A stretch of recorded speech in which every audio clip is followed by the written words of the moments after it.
क्या हुआ भाई, ऐसे कार बुलेट जाके बैठे हो? क्या बोले भाई, चल तेरे को फ्लैश बैक में लेके चलते हैं।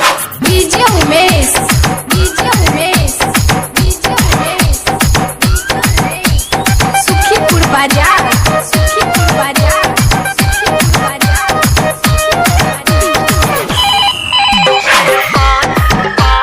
हम बोल रहे, हम बोल रहे, हम बोल रहे, हम बोल रहे हैं। नहीं जानती, नहीं जानती, सच में नहीं जानती। नंबर पे उसके मैंने किया टेलीफोन, नंबर पे उसके मैंने किया टेलीफोन। कोई उठाया बोला हेलो बोलो कौन, कोई उठाया बोला हेलो बोलो कौन। नंबर पे उसके मैंने किया टेलीफोन, कोई उठाया बोला हेलो बोलो कौन। हट हुआ ब्रेक मैंने नंबर किया चेक, राइट नंबर से रंग रंग बोल रहा कौन, बोल रहा कौन। हम बोल रहे, हम बोल रहे, हम बोल रहे, हम बोल रहे। नहीं जानती, नहीं जानती, नहीं जानती क्या? अरे मेरी जानू तू मुझे पहचान, मैं हूँ तेरा जानू तू है मेरी जान। क्या? हाँ जानू।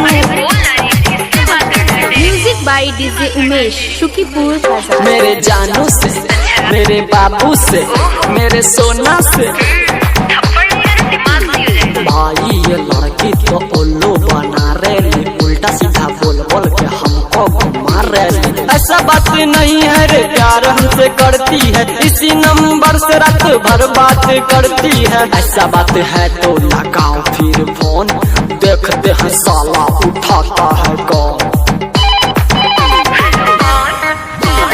हम बोल रहे, हम बोल रहे, हम बोल रहे, हम बोल रहे हैं। नहीं जानती, नहीं जानती, सच में नहीं जानती। अरे मेरी जानू तू मुझे पहचान, मैं हूँ तेरा जानू तू है मेरी जान। अरे भाई देखो भाभी आ रही है, घंटन की क्या झकास लग रही है। कल क्या हुआ था ये राज मैं हूँ खोलती, मम्मी बगल में थी कैसे मैं बोलती। हाय अभी राज बोल रही है। चुप कर साले, बंद कर अपना ढोल, मेरे और इसके तू बीच में ना बोल। छोड़ो ना जानम को बात को बुलाते हैं, रेस्टोरेंट चल के बर्गर पिज्जा खाते हैं। तू घर जा करेगी, लव यू सोना।